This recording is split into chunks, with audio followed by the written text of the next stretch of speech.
Reel Cinema Club. I'm James Rizika. And I am Andres Lorente. Is this the Two Reel Cinema Club or the Two Donkey Cinema Club? We've seen a lot of donkey films Yeah. over the last 4 weeks. How did this happen? I think they're getting better. I think we're seeing better and better donkey films as we go along. So that's the bright side. So by my calculations, 4 out of the last 4 films have been heavily donkey-based. Yeah. I think we do need to change the name of the pod.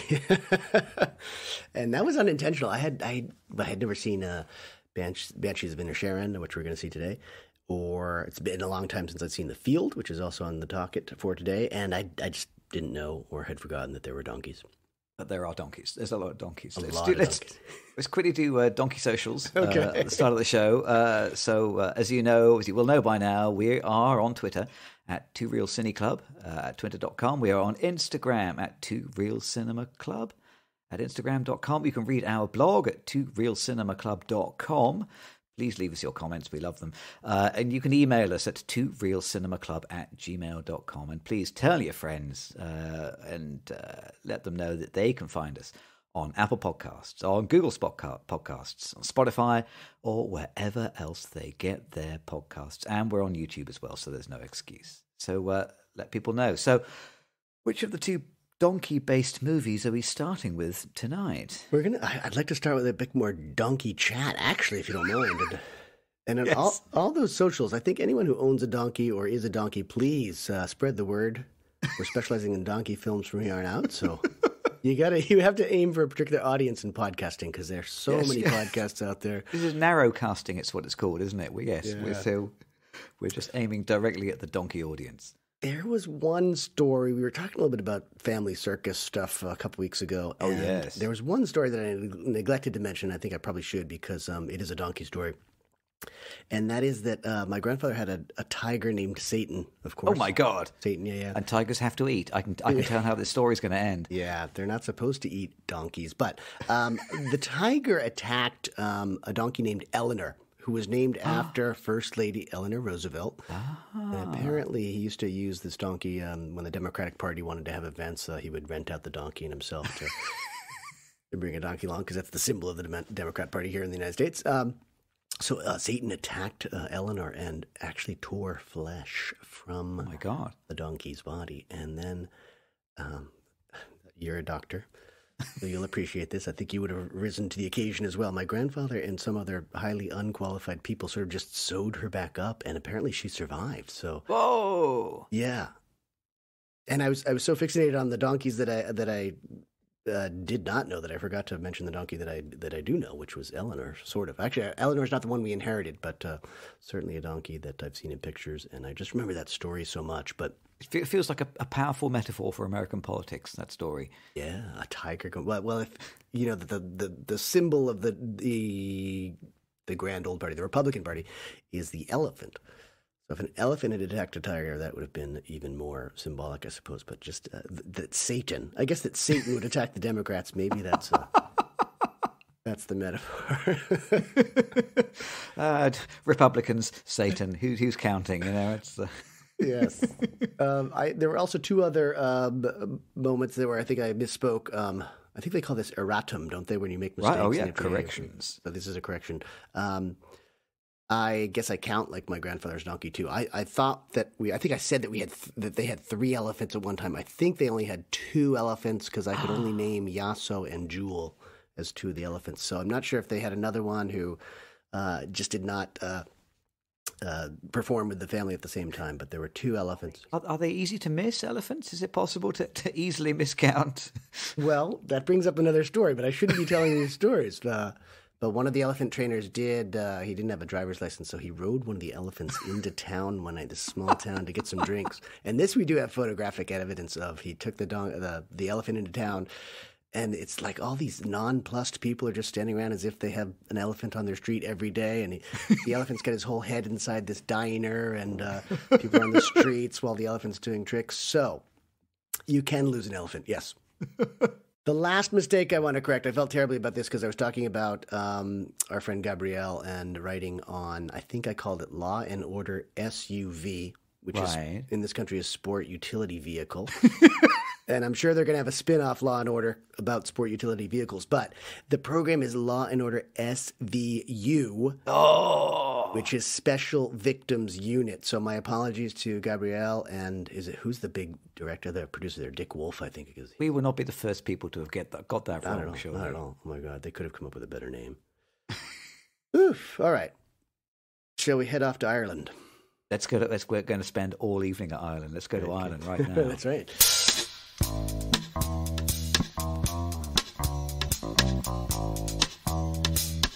The Banshees of Inisherin, 2022, written and directed by Martin McDonagh.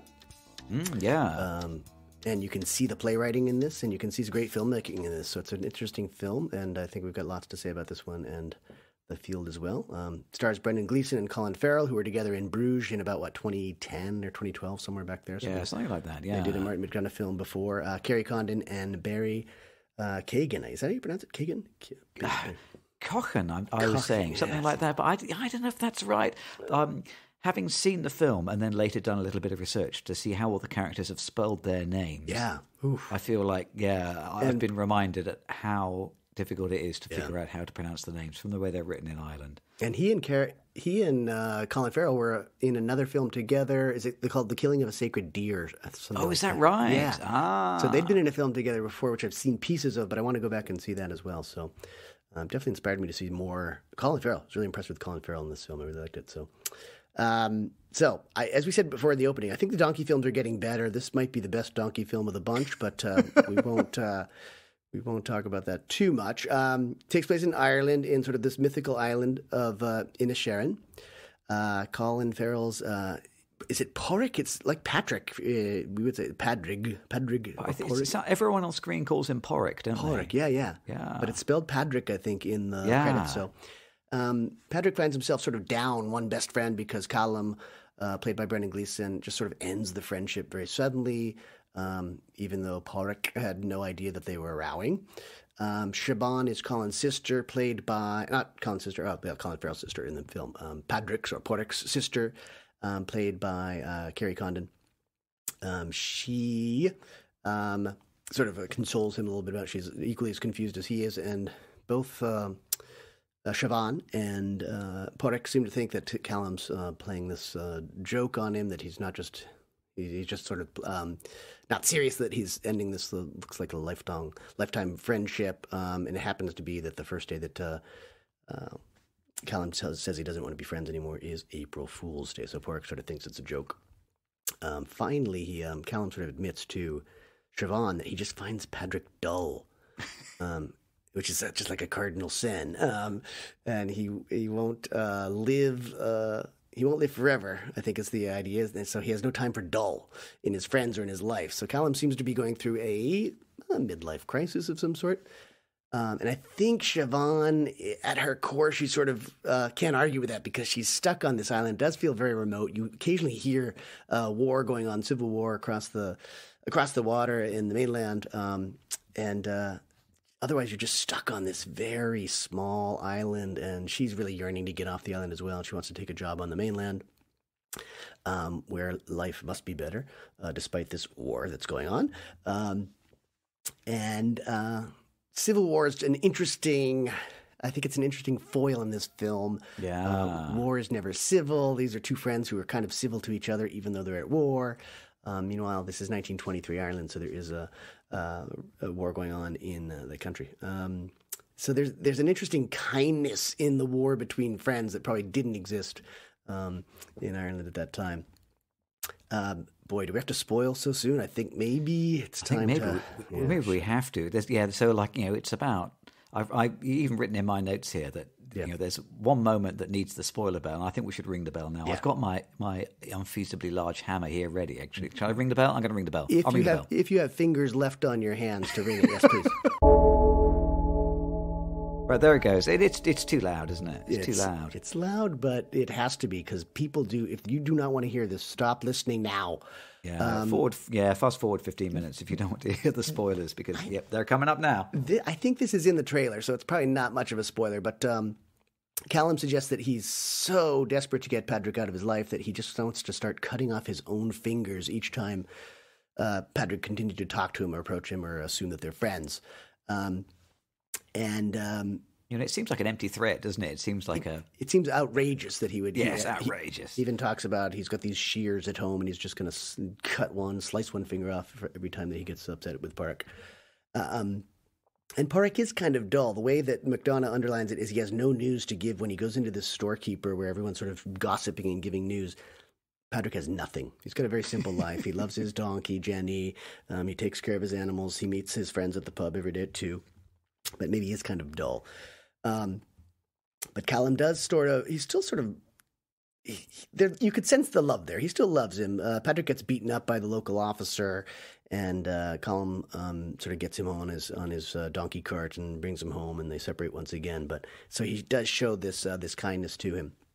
There are Catholic icons everywhere. I mean, it just seems like this is a really church-heavy film. Catholic, that there's a Mother Teresa, I think, that they keep walking by, this sort of statue. So there's definitely a lot of guilt, I think, throughout this this film. Colm is sort of pursuing his life as an artist. He's a fiddler. He's a composer. He doesn't want dull because he sort of thinks that life is like about entertaining oneself, I guess, while staving off the inevitable. Death is sure to come eventually. He doesn't want a dull life, so he wants to be able to entertain himself. So he really starts getting into his art. His home is really interesting because it's decorated with all of these, I don't know, let's say puppets and theater pieces and interesting pieces of art. It's a very sparse room. A no theater mask, isn't there? Yeah. And so it's he's definitely into the arts and he wants to get back into his music somehow. He's a fiddler in the pub and very popular at it. But at the midpoint, there's this nice confrontation between the friends. There's a lot of this nice versus nasty sort of debate going on. And when Patrick sort of stands up to Colm and seems a little nasty, shows sort of like a mean spirit, Colm admits that he thinks he likes Patrick again. It's because he's a little bit nasty. And at the same time, Siobhan sort of proves that Callum doesn't know everything. He's sort of passing himself off as this almost doctor of music and teacher of all the musicians coming to the island. But he gets the date or the century of Mozart's work wrong. So Siobhan sort of shows him up a little bit. And Siobhan sort of gets a job on the mainland. She sort of invites Patrick to join him as well. But in all of this, we start to get the fingers. So Colm cuts one finger off and he delivers it literally to Parek's door. And there's sort of a silent period after this. I've said sort of a lot. I'm going to stop saying sort of. Men not talking. That's kind of how I would describe this film. Because we do have women talking coming up. And at one point, one of the characters does say, it takes 2 to talk. I think Park says that. It takes 2 to talk. And they do sort of get a sort of peace through violence. And at this point, they're both kind of getting a bit more violent. Call him sort of self-harming or he's mutilating himself. Absolutely. Yes, self-mutilation. And you do get a peace through violence. And I think this also sort of does ring back to that war that's going on as well. Not through communication. It's all through sort of menace. And that's disturbing, but it sort of brings them back together a little bit. But I think Colm really thinks that friends should inspire some kind of fire in one another. And that's why he likes this sort of reconciliation or kind of reconciliation through aggression. I'll speed up a little bit here. Eventually, the fingers start dropping really quickly. And it's funny because in the past, I don't know if McDonough would have shown this. You don't really see it. You see the fingers themselves. It's fairly explicit, though, insofar as, you don't see the cutting of the fingers, but you see severed fingers and you see bloody stumps. Exactly. I mean, they make a big thing of like shoving the stump straight into the camera. And you see no medical treatment. Colm's sort of walking around the island. And it did bring up a question for me. Maybe you have some input. If this guy's so tough and he can shear off his own fingers, why doesn't he cauterize the stubs? I was waiting for that because I thought that's something. If you're not going to show the actual cutting, why don't you show the cauterizing? And that would also be a good community gesture because given the bloodborne pathogens he appears to communicate to all these musicians, you'd think that at least for cleanliness and sterility he would just cauterize himself. But we don't see that. It's bad manners to bleed all over the local pub, isn't it? Absolutely. And playing your violin with various parts of fingers exposed doesn't work well. So if we've learned anything, I think, in the last month, it's that donkeys don't survive these films. Yeah. But I have to say that the mere fact that the donkey dies earlier in this film, and the donkey Jenny, this is Padraig's donkey, is properly avenged by story's end. I think this makes it the best donkey film that we've seen, because there is revenge for the death. And Padraig wants to get revenge by the only thing he can think of. There was never any discussion about how to work out this problem. You've got to burn down Colm's house, whether he's inside it or out. And I think this film sort of ends with, again, it's back to the Civil War. They're on the beach, and there's something of a reversal. You can hear the war going on still. But over the course of the film, it seems like Colm probably wants the friendship a little bit more by the end, and maybe Padraig's going the other way. And there is this discussion of Banshees on Inisherin. At one point, Colm says there aren't any, as he's writing this new composition, and he's going to call it the Banshees of Inisherin. But there's this Miss McCormick who we've seen throughout. In the final scene, she visually comes between the two men. They're down on the beach, and she's sitting up above, and she has presaged one death, maybe two, she says Maybe earlier two, on. yeah. And we do see two deaths, even though one's an animal and one's a human being. But it does there is sort of a Deus Ex Machina moment where, okay, the Banshee has sort of been exposed, and whatever her premonition was, it seems to have come true. So I categorize this as absurd tragic comedy. I really enjoyed it. I thought the dialogue at times was like cracking, and it was theatrical, but at the same time, just on the visuals of the beautiful landscape and the characters and the way they live. I thought it was just a gorgeous film. So I'm going to stop there and get a breath, and I'll have you give some thoughts, please. I think theatrical is exactly the word, actually. It really felt to me like a play. Mm-hmm. I know we've leveled that criticism at quite a few movies that we've seen lately. Yeah. We know that Martin McDonagh is, started out as a playwright, and he's kind of moved into movies starting out on the stage.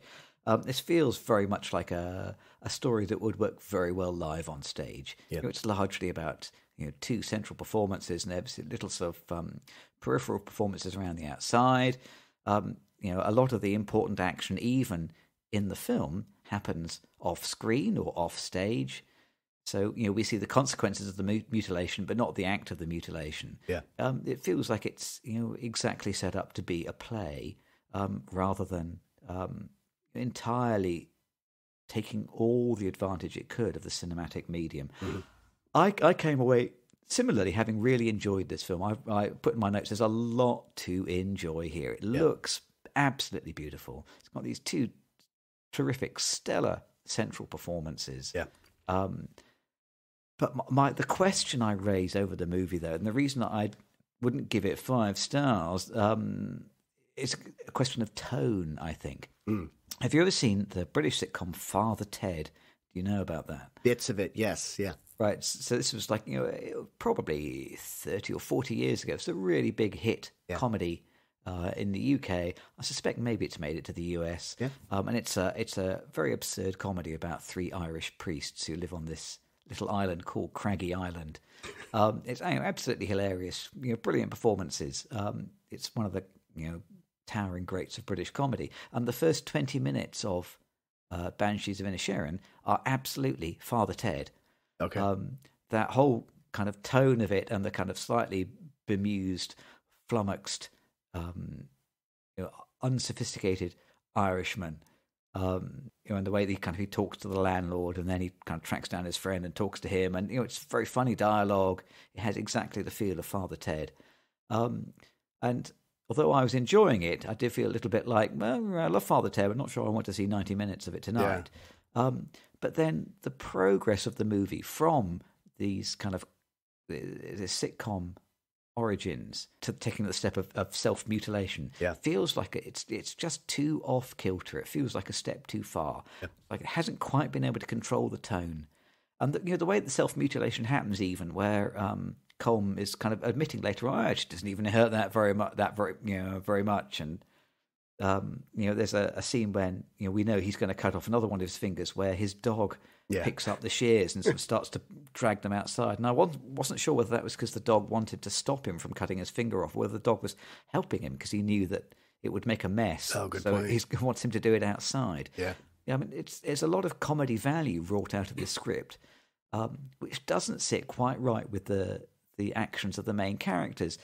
So that kind of left me feeling a little bit unsatisfied. And the ending of the movie as well, I think, left me a little bit unsatisfied. If it's a metaphor for violence in Ireland, for the Irish Civil War, or for the Troubles that followed, then the fact that the story is not completely resolved at the end kind of seems appropriate, and that's, it seems like the right thing to do. Yeah. But as a cinema goer, sitting in my comfortable chair watching the movie, I felt a little bit like I was dangling in midair at the end. Yeah. And the film didn't quite have the ending or the payoff that I was expecting to see. I felt like there was a missing 10 minutes at the end. Yeah. I haven't seen Seven Psychopaths. I have seen In Bruges. Yeah, I did too. Yeah.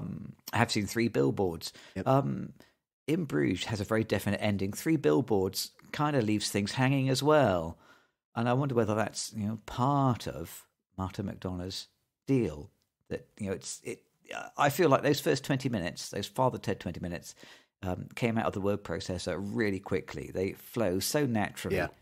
They're great funny scenes. It's like, 20 minutes of action that took 20 minutes to write because it's just so natural. Yeah. But the flip side of that is making an ending that's satisfying and brings all the strings together is hard. And I don't think this quite hits the target. Yeah. I think my disappointment is similar. I still enjoy it. I think it's still a good film. It's definitely worth seeing. Whenever I say that Deus Machina at the end of a film, it's usually not a good thing. It feels like instead of having a clean ending, which seems natural to the characters involved, you've come in with some other source to conclude the entire film. And here it's the Miss McCormick character. So it sort of excuses why Colm is doing these really unnatural things to himself. Otherwise, that's really hard to explain. And there is this point, I think, when the priest asks Colm one time when he's in confession, he says, "How's the despair?" Right? So I think there's a mental illness comment going on here, but Colm doesn't seem that desperate. He doesn't seem that depressed. He's definitely, not a happy guy. So the despair doesn't quite explain his self-mutilation either. I think that's the problem, is that I think Martin McDonagh loves some darkness. He loves some body horror in his films. There's an element of that. And he gets that in here. And I wasn't as disturbed by the tone because I knew as a Martin McDonagh film was going to be like that. I had an idea that was in the back of my mind. So if you've never seen one of his films before, I think it would be even a more jarring change of tone. But I was expecting that, and I knew he wanted to get that in there, but I don't think it quite comes off as fully justified. Either he has to be far more desperate, feel the despair much more, or there just has to be some different ending, I think, or some other explanation. Instead, after having said there are no banshees, we kind of learn at the end there is this banshee, and this banshee can actually wrap up the ends of the story for us. And it does feel a little unsatisfying for sure. As far as I always ask the same question when we talk about these movies, which is is it about? Yep. I find myself kind of pondering that at the end, and and it is about, I suppose it's about the challenges of friendship. It's about the difficulties that men sometimes have with communication, and clearly they're trying to lay on these parallels with violence in Ireland pretty heavily. And I think it does encompass all that. But I came away thinking, it's about show business, I think. Okay. It's about this notion that, people in show business can behave so very, very badly in the service of creating something that will last, in their opinion. Because, I came away thinking, Colm, and I think you're supposed to think this, that Colm is basically a monstrous character, isn't he? There's very little that's redeeming about him.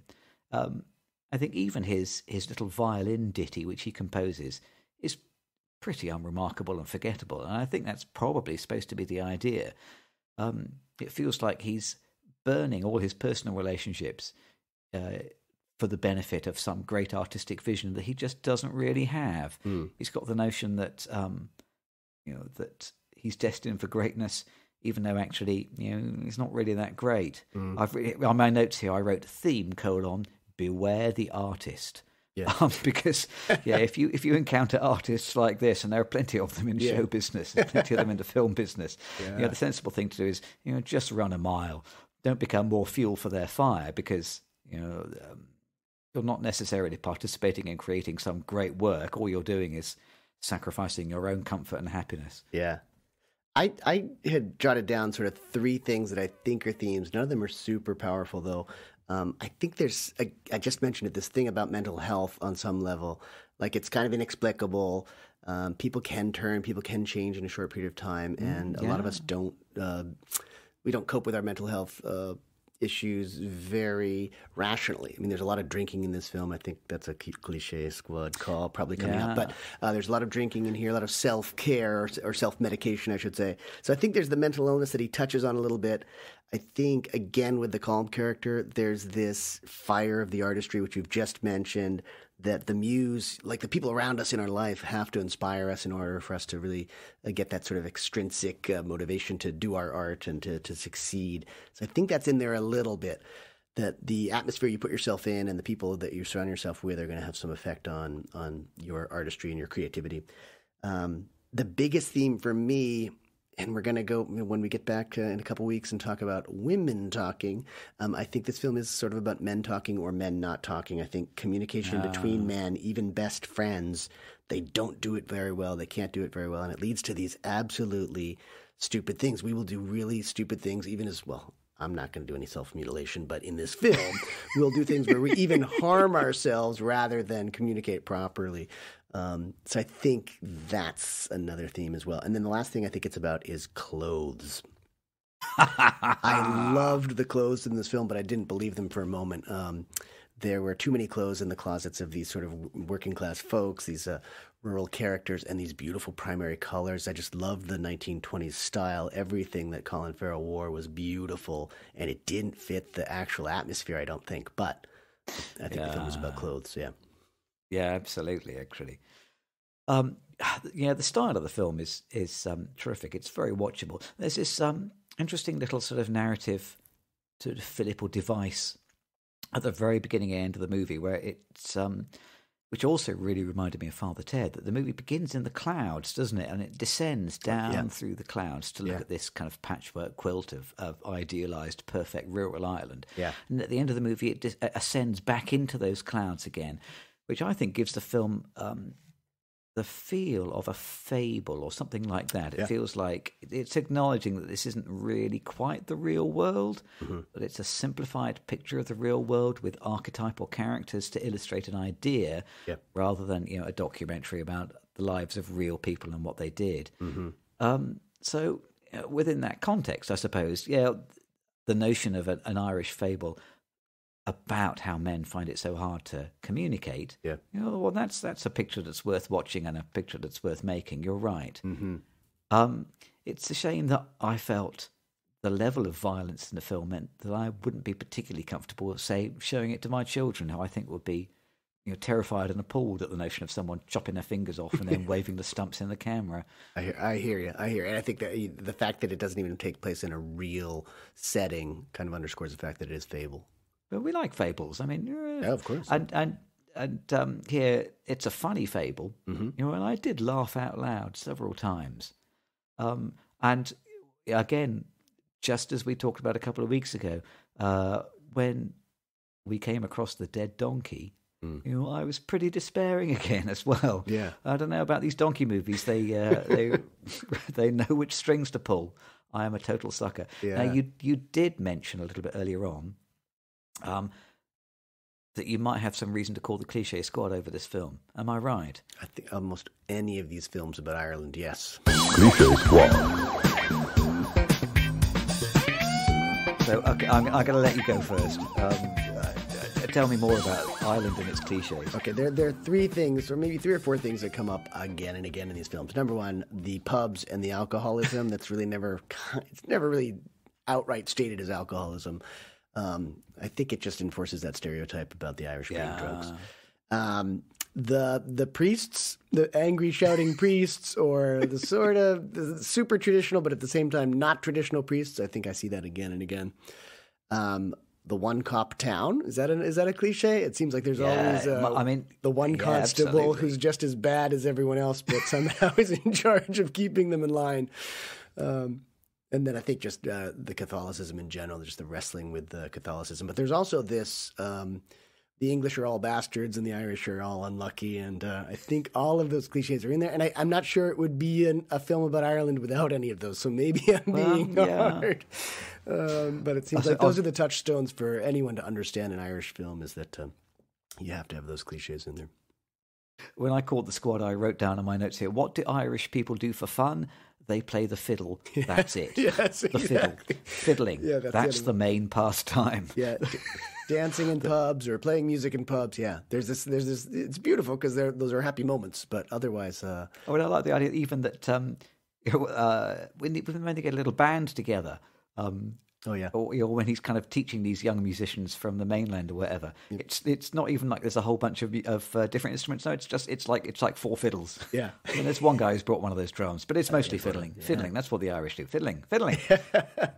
So in short, it could be a longer list, I'm sure, but in short, that is my list, and seen it again and again, and we're going to see it in the next film too, I think. So we absolutely are. Let's break for an ad. Sure thing. And then we'll come back and we'll talk about our other Irish donkey film. And then maybe, I'm sure other things from the Banshees will come up while we talk about that, because the two films have a lot in common. Let's go to break. We'll see you in a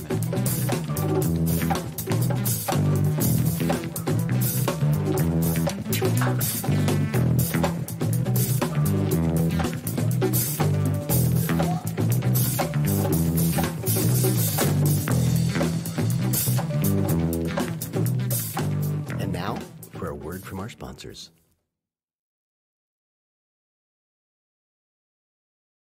By now, you should know we don't have any sponsors. That was a word from our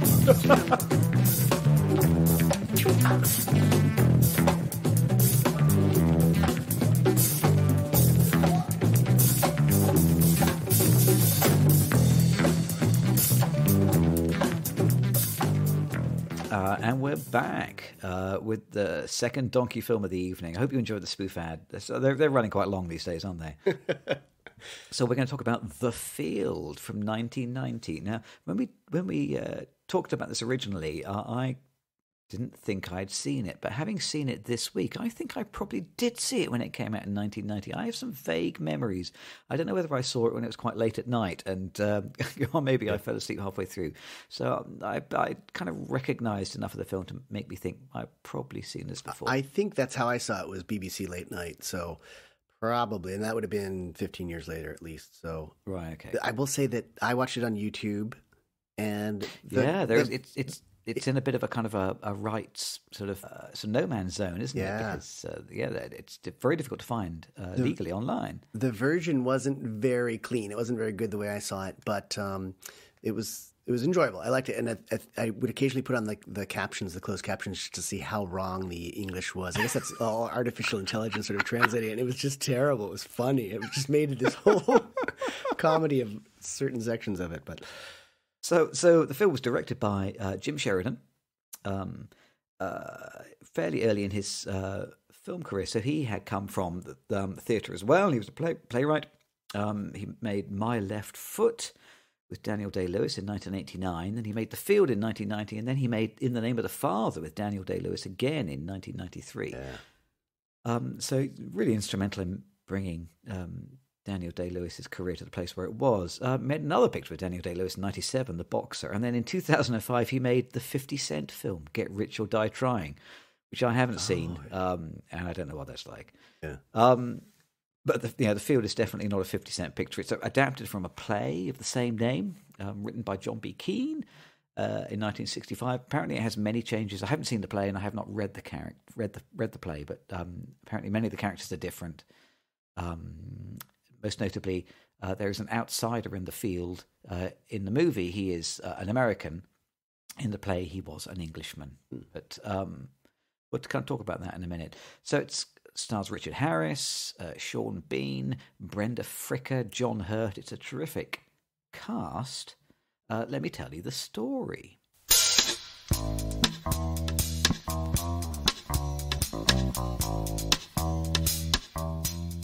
That's set in the 1930s in rural Ireland. Bull McCabe, who's played by Richard Harris, he fertilises and tends a field with his son Tag, played by Sean Bean. It's a field that his father and his father's father tended before them. He rents the field from a local widow, and for the last 10 years, Tag has harassed and bullied this woman in the hope that she'll sell the field and leave the village, and they'll get the field. And at last, she does just that. But Bull's plan goes awry when, instead of selling to him, she organises an auction. And Bull is outbid by Peter, played by Tom Berenger, who's a wealthy American who's come to Ireland searching for his roots and planning to cover the green field with concrete to form the centre of a stone quarry. After getting the auction postponed, Bull and Tag go to see Peter, intending to intimidate him into leaving the village and relinquishing any plans for the field, but the encounter goes wrong, with consequences for everyone in the village. I won't say much more than that before we ring the spoiler bell. Good idea. But I will say,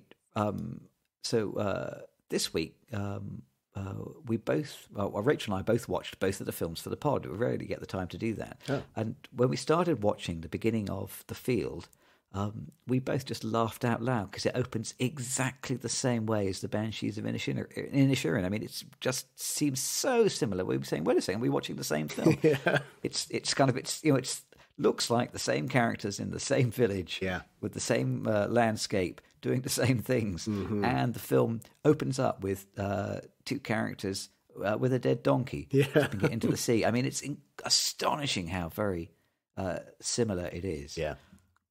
It's a considerably more serious film than Banshees, though. It's a portrait of pride and fury. Yep. It's all about it's about land and about history, at least as much as it is about individuals. Yeah, I think Banshees is tragic comedy, as I said, and I think this is like pure tragedy. This is the real deal.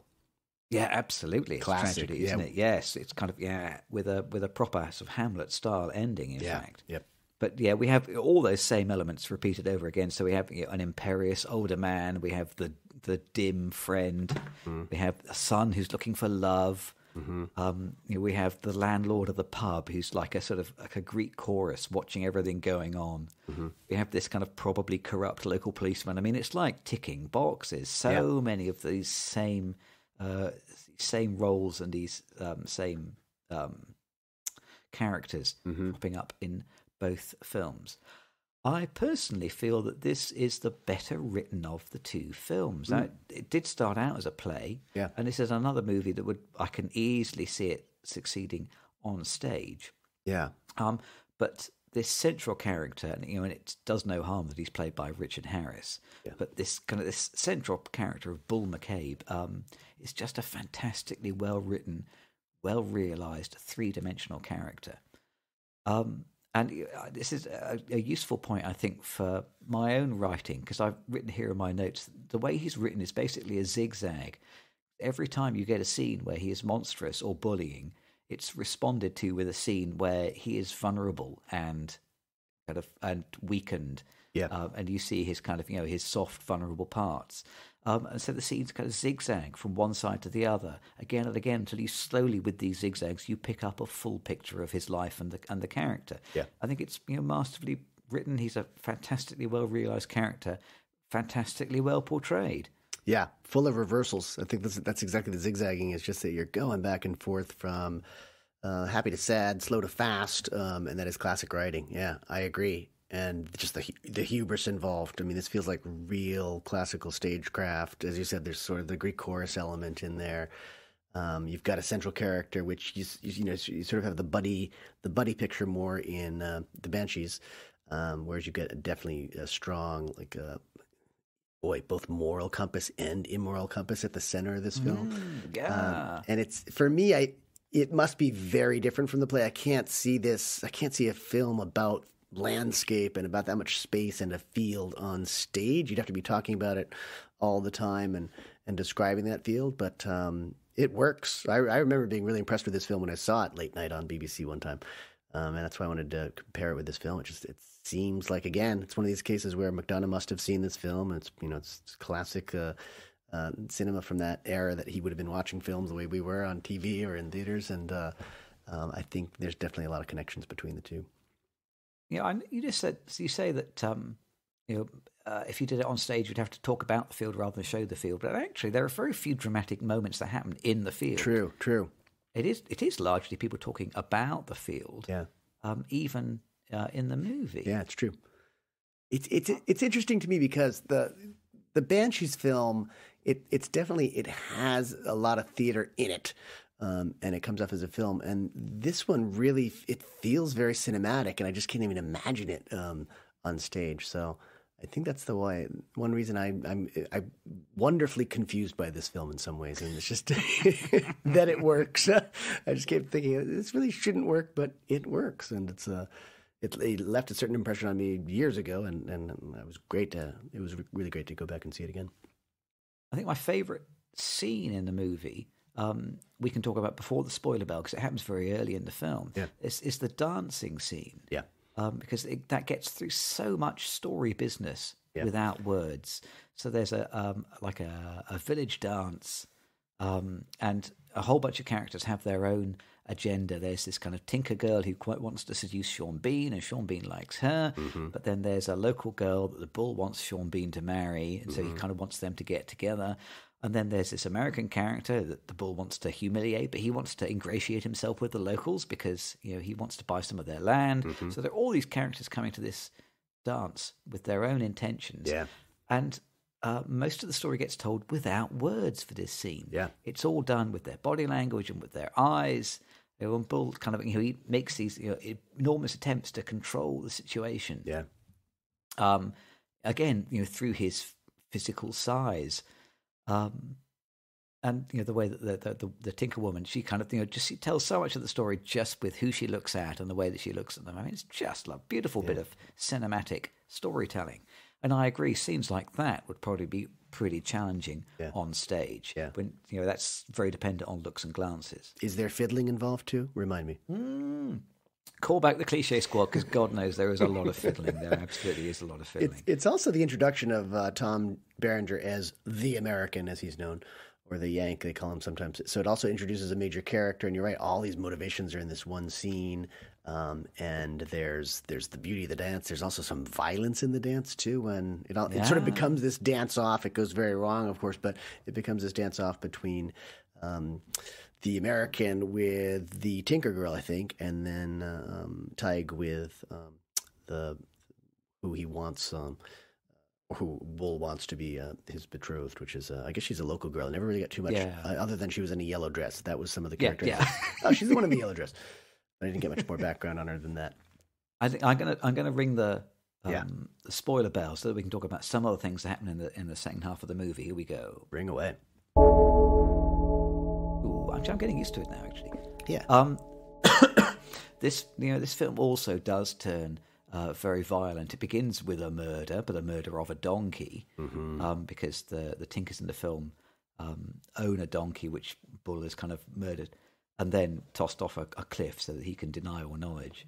And then when they go to have a talk to try and intimidate the Yank, that also goes horribly wrong. But it goes horribly wrong in just kind of very complex, sophisticated way. It's not just that the fight goes badly wrong and the Yank ends up being killed, but it's that first of all, Tag, the son, is humiliated, and then the Bull is humiliated by proxy, and then he has to take over, and then he overdoes it, and then he ends up killing the Yank, and then he denies it for hours, and it's a really big, massive scene with a lot of zigzags again, isn't it? A lot of kind of ups and downs. It draws it draws the action this way and then that way. Yeah.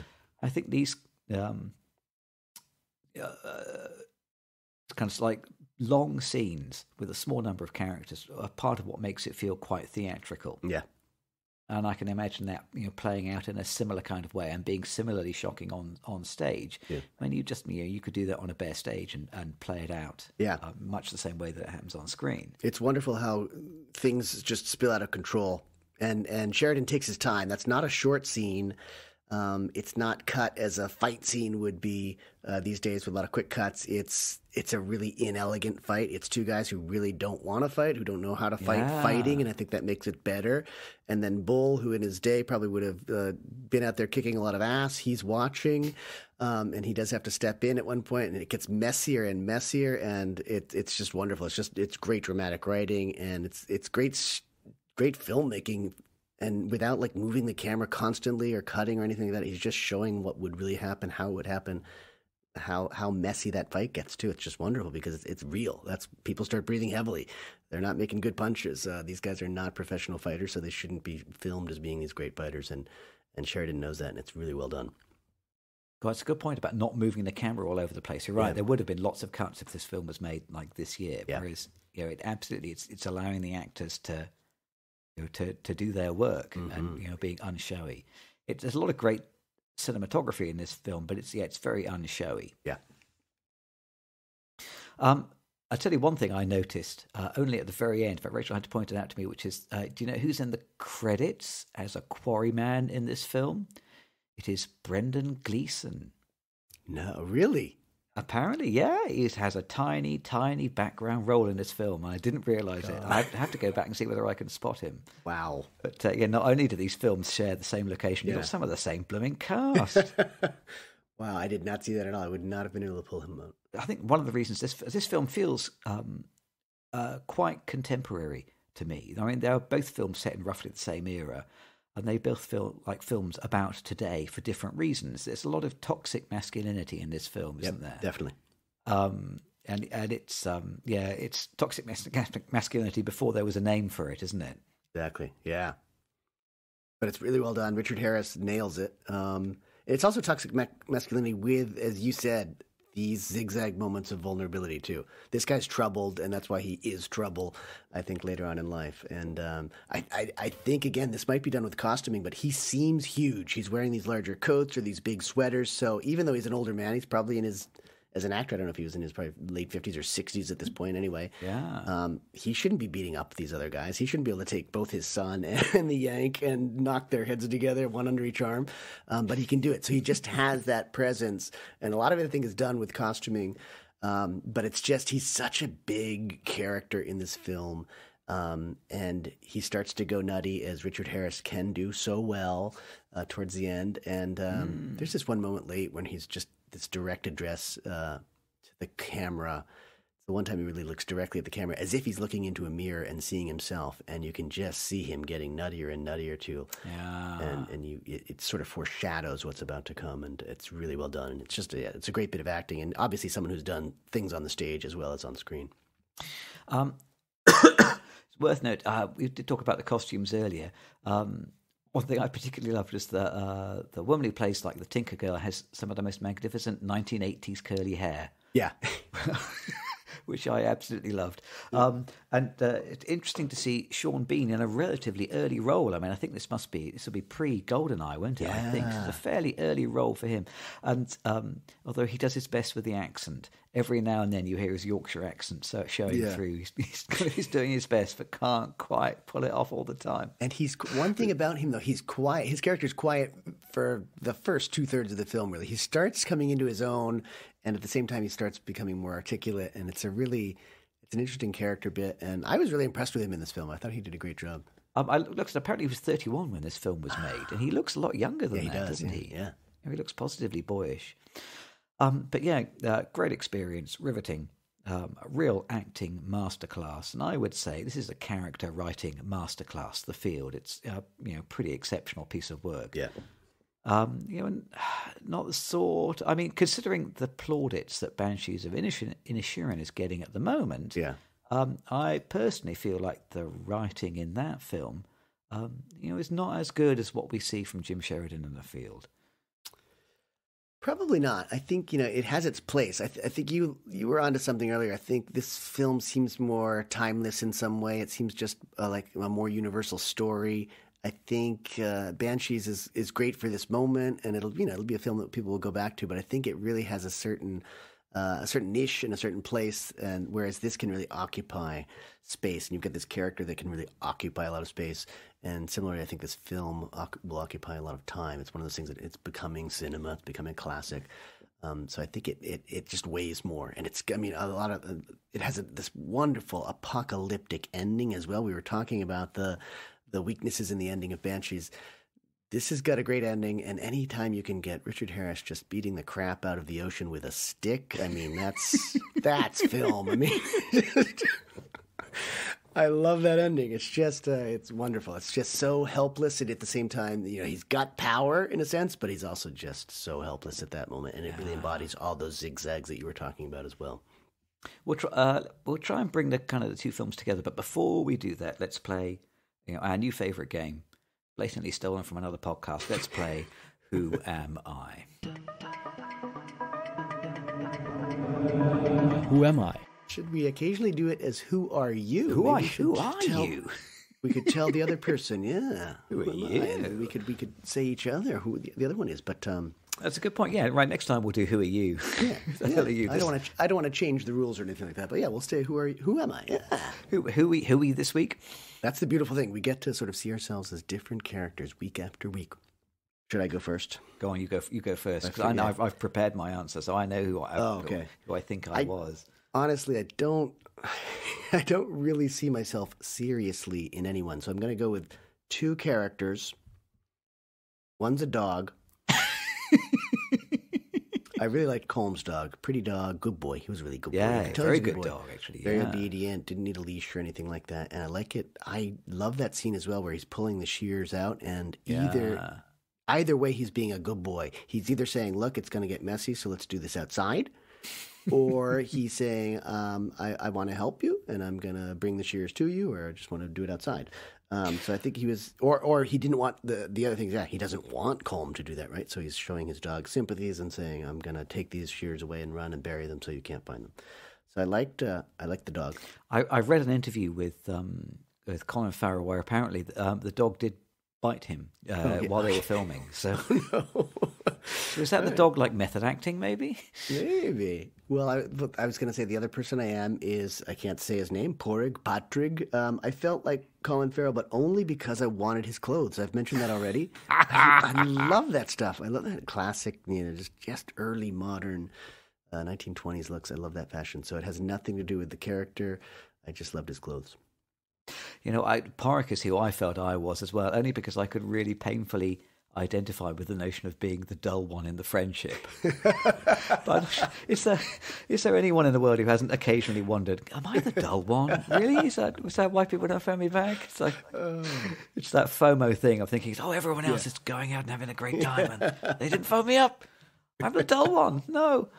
So yeah, after seeing this movie, everyone's going to start asking themselves that question: who's the dull one in this relationship? So I can very strongly sympathise with his notion that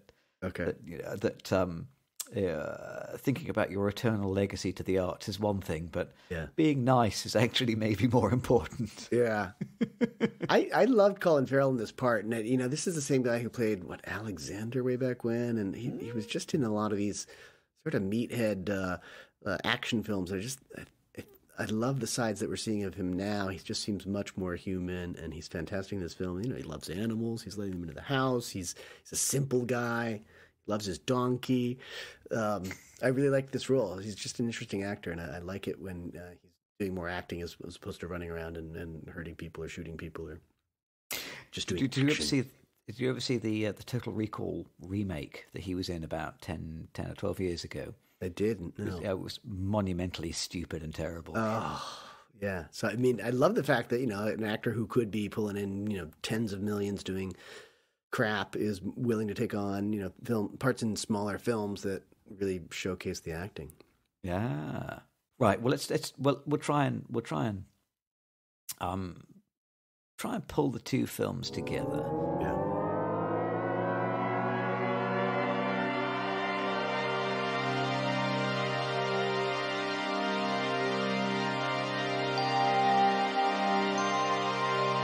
So we kind of talked a lot about how these two films feel kind of like the same film. It's the same era, same looking location, very similar sets, similar costume designs, similar characters and archetypes, similar plot points, similar dead donkeys. I mean, like you said, it's impossible to imagine that Martin McDonagh didn't study the field before making Banshees of Inisherin.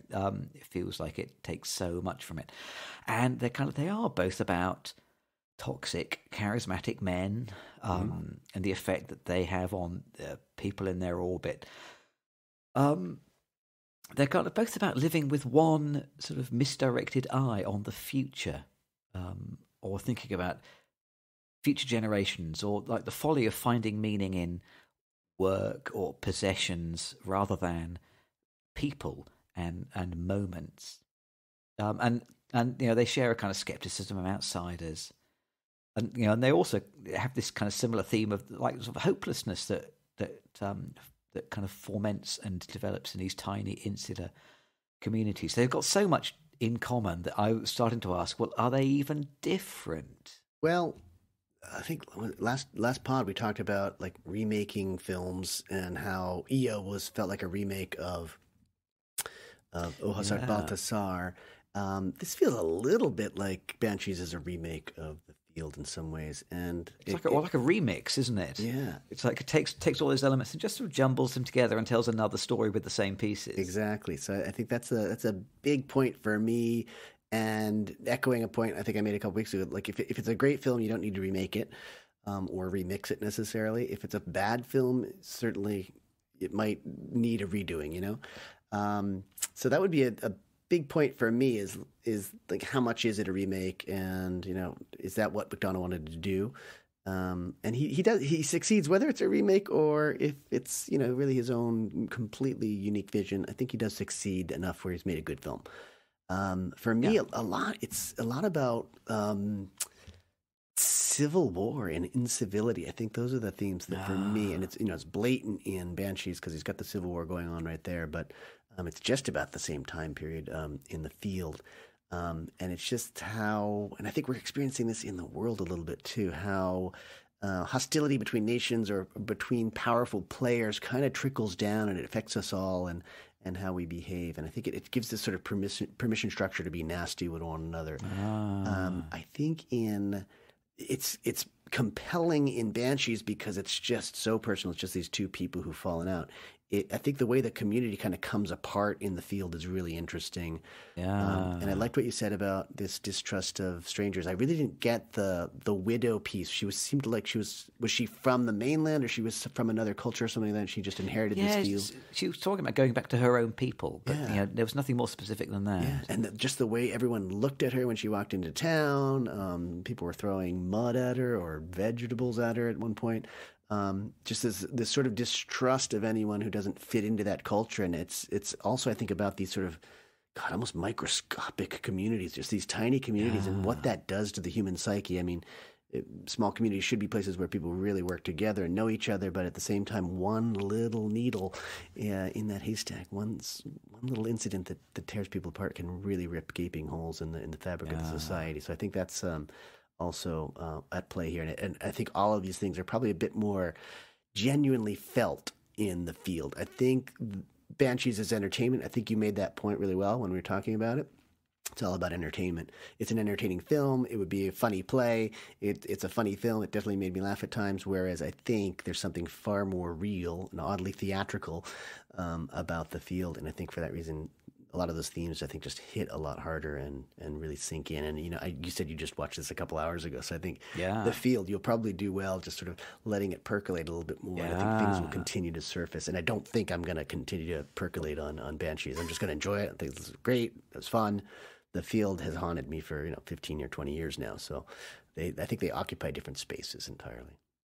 I did a little bit of research. I looked back in 1990 when it was released. Roger Ebert, he called The Field contrived and artificial. Oh, wow. Whereas today, I think it looks sincere and heartfelt, doesn't it? Yeah. I think it appears much more sincere than the Banshees of Inisherin. Yeah. Whereas, which seems it's got that Father Ted tone of jet black comedy, but somehow it just feels to me a bit too detached and sort of arch and a bit sneery. Yeah, I don't think it's supposed to be too genuine. I don't think it's supposed to be sincere. I think it's supposed to be entertaining, as you said.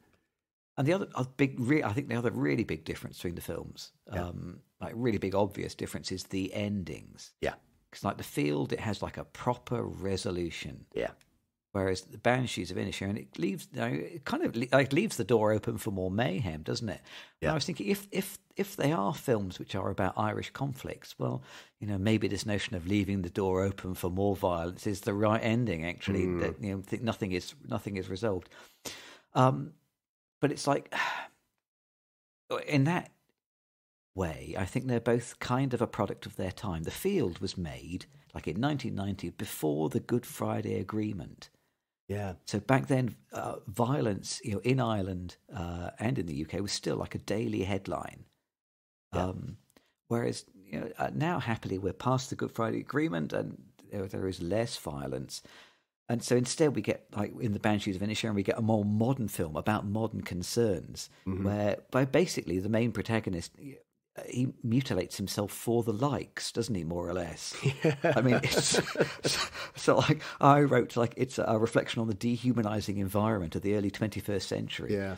That it is sort of arch and detached and couldn't really be as sincere and heartfelt as The Field. Yeah. So they are two films about the same time, but made in different times that reflect the different notions of the times they come from. That's good, yeah. Yeah. Like the films themselves or the directors have different motivations. The characters in both films kind of have similar motivations in some ways, but the actual films themselves are sort of accomplishing different purposes.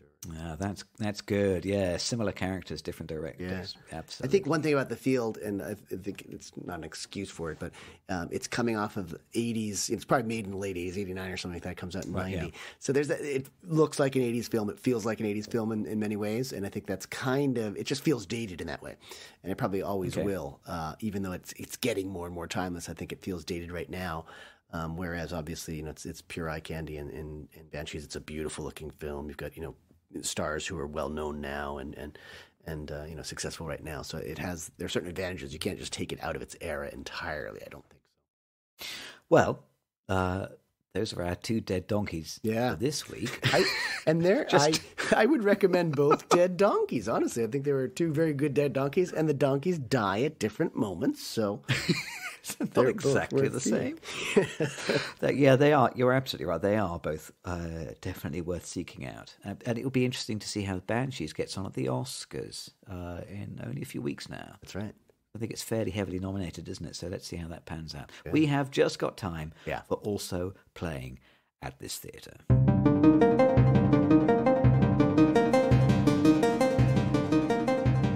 Go first this time? Yes, please. Only because not only did we watch The Field today, we also went out as a whole family expedition to the movie. So we watched Puss in Boots: The Last Wish. Oh God, that looks good. The DreamWorks animation. So we all trooped out to the cinema to watch that as a group today. Oh. And I had heard fairly good things about it, and it's not quite as good as I had heard. It is good fun. Yeah. And I did chuckle, and it does. Touch on themes of mortality, but it doesn't quite have the profundity of, say, Toy Story 3 or a good Pixar film. Yeah, it's DreamWorks and it works fine. Great animation, that's worth saying. Some great animation. So lovely looking film. Good. More or less brought home the bacon. Not quite as good as I hoped. What have you seen? It was a great trailer on Puss in Boots. Really good trailer. Yes. I saw. One that I'm not going to talk about, Women Talking, because I think we're going to talk about certain men are going to talk about this film in a few weeks on this podcast. So I won't say much about Women Talking, but I did see that. Close to your chest. The other film we saw was it was great because it was on the big screen. A sort of refurbished version of Le Règle de Jeu, which is the rule of the game. But 1939, what a year for films! 1939, Jean Renoir, French film, just magnificent. It's great. And it sort of definitely resonates. It's funny. Again, that's nearly 100 years old now, 83 years old or something like that. But just a classic French film. And again, one of these things I've seen probably in at least 3 or 4 different eras of my life. And I just keep watching it. And a remastered version at our Yoon Museum. The public museum has a good little theater in it. And that was lovely, yeah. So... Oh, I'm very envious. Yeah, probably better than Puss in Boots, I'm afraid. Maybe. Safe bet. A safe bet. You're the more adventurous one. You went out and gave the new animation a try. You're a brave man. So, okay, well, we're going to have a chat at the Popcorn Counter next week. And then, as you have implied, a week after that, so we'll be talking about Women Talking, new Sarah Polley film, and comparing that to... should I step in? Or you... Oh, yeah, sorry, that was my... we're so in sync. That was my pregnant pause to allow you to fill in the name of the other film. The ellipsis. Implied ellipsis. Women on the verge of a nervous breakdown. I think so. We're back to Almodovar in 2 weeks' time. So very exciting. Looking forward to that. Those should be two very different films for sure. So we'll have plenty to join us next week for some Popcorn Counter nonsense, and then in 2 weeks' time for Women Talking. We'll see you then. Thanks for joining us. See you next time.